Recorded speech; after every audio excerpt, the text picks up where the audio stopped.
ఓం సాయిరామ్ శ్రీమాత్రే నమః. అమ్మ బిడ్డలందరికీ నమస్కారం ఫ్రెండ్స్. ఏం చేస్తున్నారండి? అందరూ బాగున్నారు కదూ! అమ్మ దయ వలన అందరూ బాగున్నారని, బాగుండాలని మనస్ఫూర్తిగా అమ్మవారిని వేడుకుంటూ, అమ్మవారి కరుణా కటాక్షములు మనందరిపైన నిండుగా మెండుగా ఉండాలి అని మనస్ఫూర్తిగా అమ్మవారిని వేడుకుంటూ, మీకందరికీ కూడా ఈరోజు శుక్రవారం శుభాకాంక్షలు. అమ్మవారు మనకు ఈరోజు అందించే సందేశం అంటే ఏంటి అంటే గనుక, బిడ్డ ఇదే చివరి అవకాశం. ఆలోచించకుండా ఈ కనకదారను తాకు తల్లి, విన్ను. వెంటనే నీకు 2 శుభవార్తలు అనేవి ఈ శుక్రవారం రోజున నీ చెవిన పడబోతున్నాయమ్మా అని చెప్పి ఏదో తెలియని అత్యద్భుతమైన సందేశాన్ని మనకు అమ్మవారు అయితే అందిస్తూ ఉన్నారు ఫ్రెండ్స్. మరి అమ్మవారు ఏమి సందేశం అందించినా కూడా అది మన భవిష్యత్తుకు పునాది అని చెప్పి మనందరికీ తెలుసు కదండి. మరి ఈ సందేశం వినే ముందు ఎవరికైతే అమ్మవారు అంటే నమ్మకం ఉంటుందో వారందరూ కూడా ఈ వీడియోకి ఓ చిన్న లైక్ అయితే ఇచ్చి వీడియోని వినడం అయితే స్టార్ట్ చేయండి. కింద కామెంట్ సెక్షన్లో ఓం శ్రీమాత్రే నమః తప్పకుండా కామెంట్ చేయడం మాత్రం మరచిపోవద్దు ఫ్రెండ్స్. చాలామంది అడుగుతూ ఉన్నారు, అక్క మేము ఈ సమస్యలను తట్టుకోలేకపోతున్నాం, ఈ కష్టాలు పడలేకపోతున్నాం, మీరు మాకు అమ్మవారి గురించి ఇచ్చే సందేశాల వల్ల మాత్రమే, అమ్మవారి ఆశీస్సులతో మేము ఏమాత్రం అయినా కూడా సంతోషంగా ఉండగలుగుతూ ఉన్నాం అక్క, మీకు చాలా ధన్యవాదములు అని చెప్పి ఎన్నో చోట్ల నుంచి నాకు చాలా కామెంట్స్ రూపంలో కానీ, ఫోన్స్ కానీ, లేదంటే మెయిల్ ద్వారా కానీ నాకు వస్తూ ఉన్నాయండి. అయితే మీరు ఎంతో ఏ పని జరగట్లేదని బాధపడి ఉన్నా కూడా మీ సమస్యలు ఏమైనా సరే కానివ్వండి, ఏదైనా కూడా మీరు సంతానం గురించి కానీ, భార్యాభర్తల మధ్య ఏదైనా ఆర్థిక ఇబ్బందులు కానీ, మీకు ఎటువంటి సమస్యలు మీకు ఉన్నా కూడా మీరందరూ కూడా చిన్న కామెంట్ రూపంలో నాకు కనుక షేర్ చేస్తే కనుక నేను అమ్మవారి గుడికి వెళ్ళినప్పుడు తప్పకుండా దానికి అమ్మవారికి ఖచ్చితంగా మీ సమస్యకు పరిష్కారం గురించి తప్పకుండా ప్రేయర్ అయితే చేస్తానండి. మీరు తప్పకుండా అమ్మవారి సందేశాన్ని మాత్రం ప్రతిరోజు తప్పకుండా వింటారు అని చెప్పి ఈరోజైతే అమ్మవారి సందేశం తెలుసుకుందామా? మరి బిడ్డ, నువ్వు ఇదే నీకు చివరి అవకాశం అని చెప్పి నేను ఎందుకు అన్నానో తెలుసా? ఈ దారను గనక నువ్వు ఎప్పుడు చెప్పినా కూడా నీకు ఇప్పటికీ అర్థం కాకపోవచ్చు, కానీ ఒక్క విషయం మాత్రం అర్థమైంది ఉంటుంది అని అనుకుంటున్నాను. కనకదార అంటే ఏంటో తెలుసా? సాక్షాత్తు లక్ష్మీ అమ్మవారు ఇచ్చే కటాక్షం అన్నమాట. లక్ష్మీదేవి ఎక్కడ కూడా స్థిర నివాసం అనిగా ఉండదు ఆ తల్లి, కానీ కొంతమంది దగ్గర స్థిర నివాసం అనేది ఉంటుంది. ఎందుకో దేనికో కారణం చెప్తాను, చాలా జాగ్రత్తగా ఈ శుక్రవారం రోజున వినమ్మా అని. అమ్మవారు అంటే ధనం మీ దగ్గర ఉంటే లక్ష్మిని మీ దగ్గర ఉన్నట్టే అని చెప్పి చాలామంది కూడా అంటూ ఉంటారు. అది వాస్తవమే, కానీ అందరి దగ్గరికి కూడా ధనం ఎందుకు వెళ్ళదు అని అంటే కనుక, తల్లి జనం యొక్క మంచితనం, మనుషుల యొక్క మాట, మనుషుల యొక్క మనసు, నిస్వార్థమైనటువంటి ఆలోచన, ఎదుటివారి మంచి కోరుకునే వ్యక్తులు, కల్మషం లేని వ్యక్తులు, మనసు నిండా ఎప్పుడు ప్రేమను నింపుకునే వ్యక్తుల దగ్గర మాత్రమే లక్ష్మీ అమ్మవారు స్థిర నివాసం ఉంటుంది. స్వార్థము, ఈర్ష్య, అసూయ, ఎదుటివారిని నాశనం చేయాలి అనుకునే వారి దగ్గర ఎప్పుడు కూడా అమ్మవారు నిలిచి ఉండదు. ఒకవేళ వచ్చినా కూడా అతని యొక్క మనస్తత్వానికి అసూయపడి వెంటనే అక్కడి నుండి వెళ్ళిపోతుంది. అంతే మాత్రమే కాదు, ఎప్పుడైనా కానీ మనిషి మనస్తత్వం మంచిగా ఉండాలి, ఎదుటివారి మంచితనాన్ని కోరుకోవాలి, ఎదుటివారి ఆనందంగా ఉంటే నేను కూడా చూడాలి అని చెప్పి అనుకోవాలి, అందరూ కూడా బాగుండాలి, అందరిలో నేను కూడా ఉండాలి అని చెప్పి అనుకునే వారి దగ్గర మాత్రమే లక్ష్మి స్థిర నివాసం ఉంటుంది. అయితే బిడ్డ, ఈరోజు నువ్వు కనకదారను చూసావు కనుక అమ్మ ఒక చిన్న కథను విని జాగ్రత్తగా విను. అసలు నువ్వు వినాలి అనుకుంటున్న ఈ శుభవార్తలు ఏమిటో నీకు తెలుస్తాయి. ఒక ఊరిలో ఇద్దరు అన్నదమ్ములు ఉన్నారు. ఇద్దరు కూడా ఒకరి సంతానమే, అంటే ఒక తల్లిదండ్రుల సంతానమే. ఇద్దరికి కూడా చిన్న వయసులోనే అమ్మా నాన్న చనిపోయారు. ఇక అమ్మా నాన్న చనిపోయిన తర్వాత ఇద్దరు అబ్బాయిలు కూడా కావడంతో ఉన్న పొలంలో చిన్నపాటి వ్యవసాయం చేసుకుంటూ వాళ్ళ కడుపును నింపుకుంటూ ఉంటారు. అలా పిల్లలిద్దరూ కూడా పెరిగి పెద్దవాళ్ళు అయ్యారు.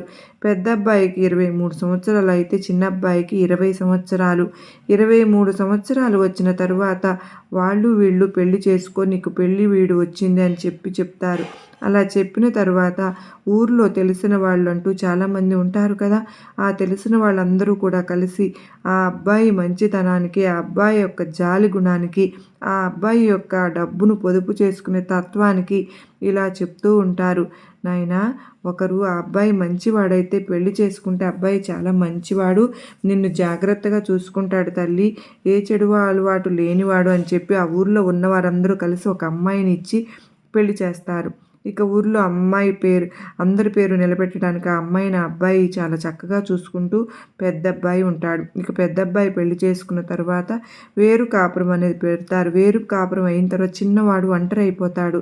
అయ్యో, ఇన్నాళ్ళు కలిసి ఉన్నాము, ఇప్పుడు అన్నకు పెళ్ళి అయిపోయింది, నాకు కూడా పెళ్ళి అయితే నాకు కూడా ఒక తోడు వస్తుంది కదా, ఈ ఒంటరితనం అనేది ఉండదు అని చెప్పి అనుకుని తను కూడా మంచిగా చేసుకుంటాడు. ఇక ఎవరి జీవితాలు వారు ఇవి అయిపోతాయి.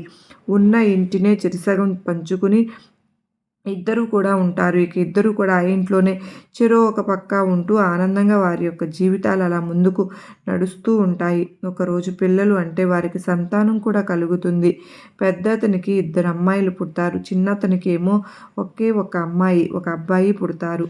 ఇక పెద్ద కోడలి మనస్తత్వం ఎట్లాంటిది అంటే చాలా ఆశ ఎక్కువ అమ్మాయికి. అత్యాశ అని చెప్పి అనుకుంటూ ఉంటాం కదా, అలా అత్యాశ పరురాలన్నమాట. అంటే నేను బాగా దర్జాగా ఉండాలి, మంచి చీరలు కట్టుకోవాలి, మంచి నగలు వేసుకోవాలి, పెద్ద ఇంట్లో ఉండాలి, కార్లు కావాలి, బంగారం కావాలి అని చెప్పి అలా ఆశపడుతూ ఉంటుంది ఆ అమ్మాయి. చిన్న అమ్మాయి అలా కాదు, పాపం కష్టాల్లో పుట్టి పెరిగి వచ్చింది.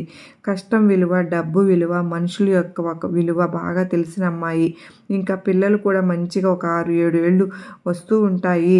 ఒకరోజు భార్యలు ఇద్దరు కూడా చెప్తారు భర్తలకు, ఏమండి మనకు పిల్లలు వయసుకు వచ్చేస్తూ ఉన్నారు కదా, మీ ఇద్దరి పొలం ఉంది కదా, ఆ పొలాన్ని ఎవరి పేరున వారు రాసుకుంటే మంచిగా ఉంటుంది, రేపు ఫ్యూచర్లో పిల్లలకి ఎటువంటి ఇబ్బందులు లేకుండా ఉంటాయి అని చెప్పి అనుకుంటారు.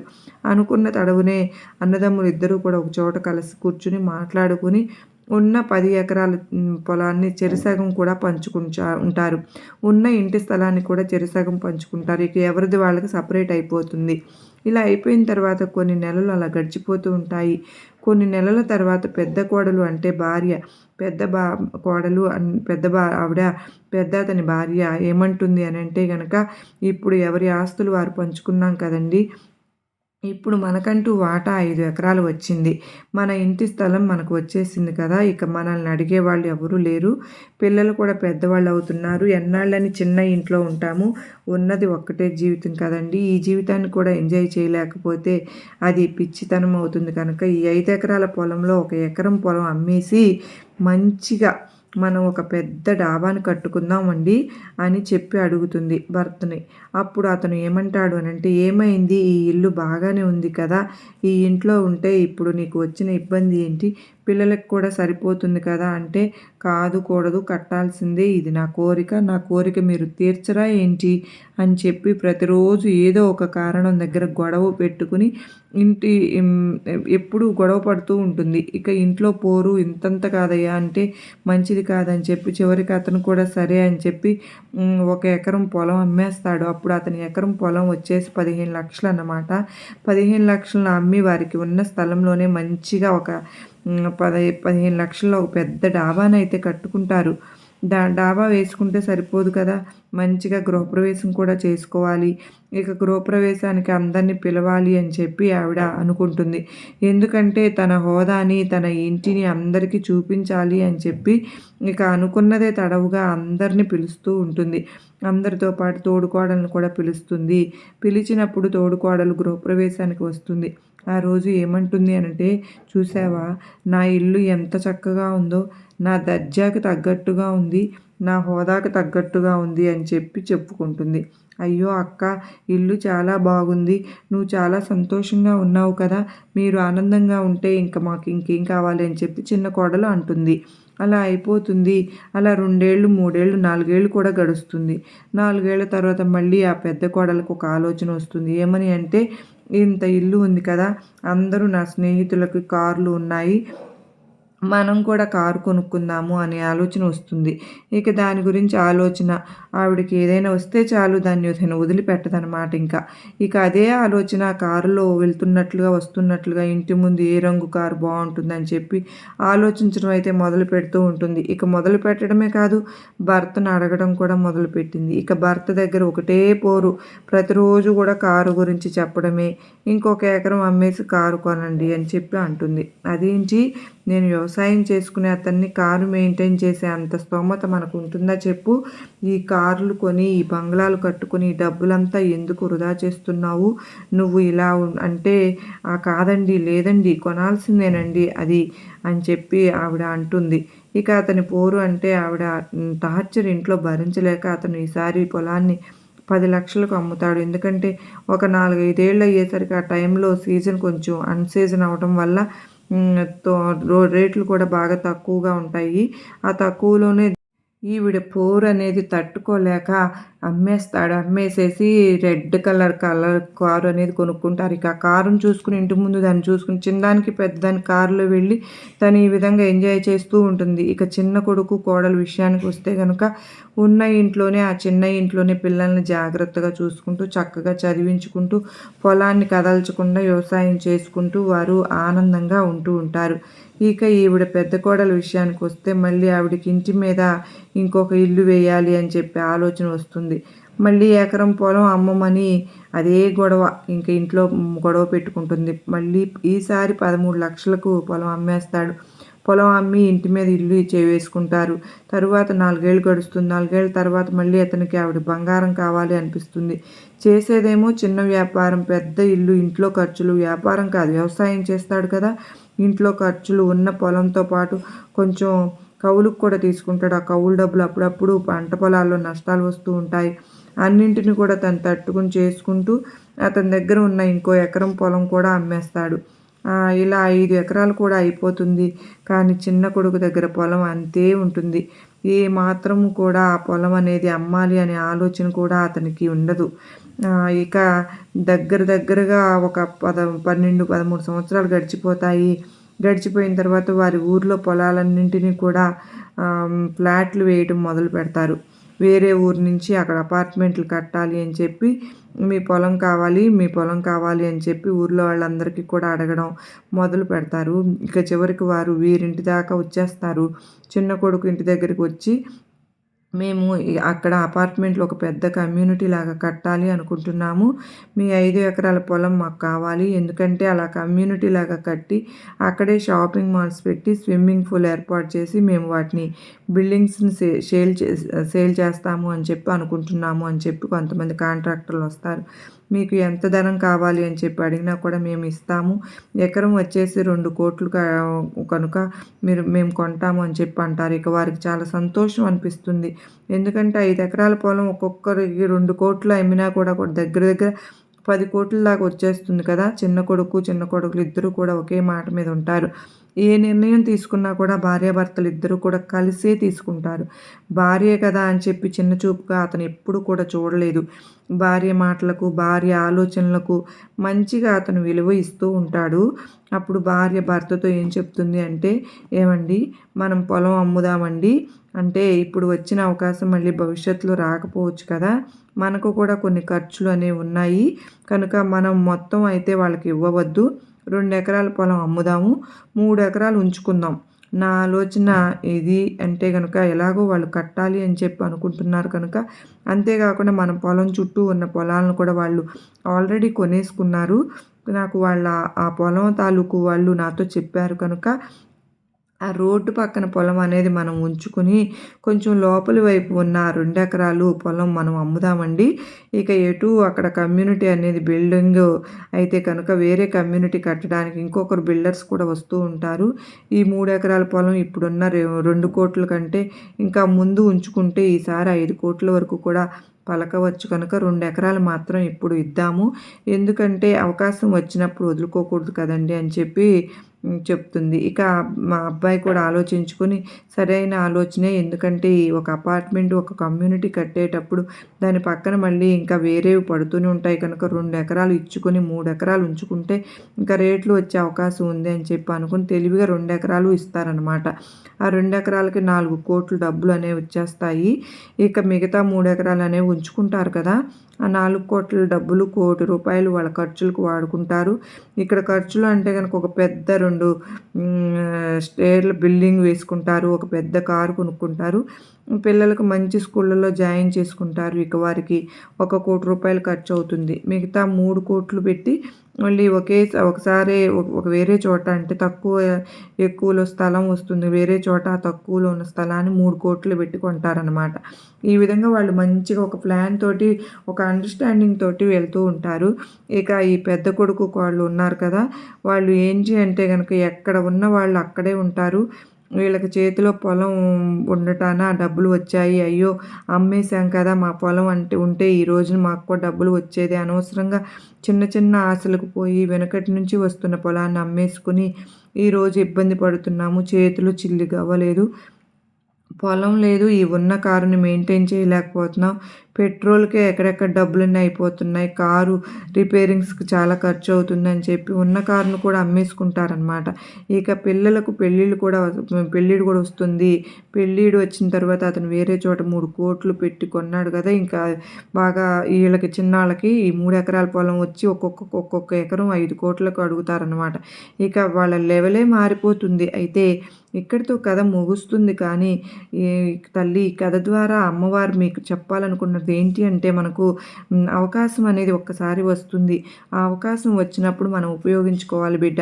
ఎప్పుడు కూడా ఆడవాళ్ళకి ఎప్పుడు అత్యాశ అనేది ఉండకూడదమ్మా. ఉన్న వస్తువుని కానీ, స్థలాన్ని కానీ, ఇంటిని కానీ, బంగారాన్ని కానీ ఏది కూడా అది నీ దగ్గరకు వచ్చినప్పుడు దాన్ని జాగ్రత్త చేసుకోవడం నీ యొక్క మొదటి విధి, మొదటి కర్తవ్యం తల్లి. అది చాలా అలా కాకుండా ఎప్పుడు కూడా ఏదో ఒకటి అమ్మే ఆలోచన అనేది చాలా దరిద్రపైన ఆలోచనమ్మా.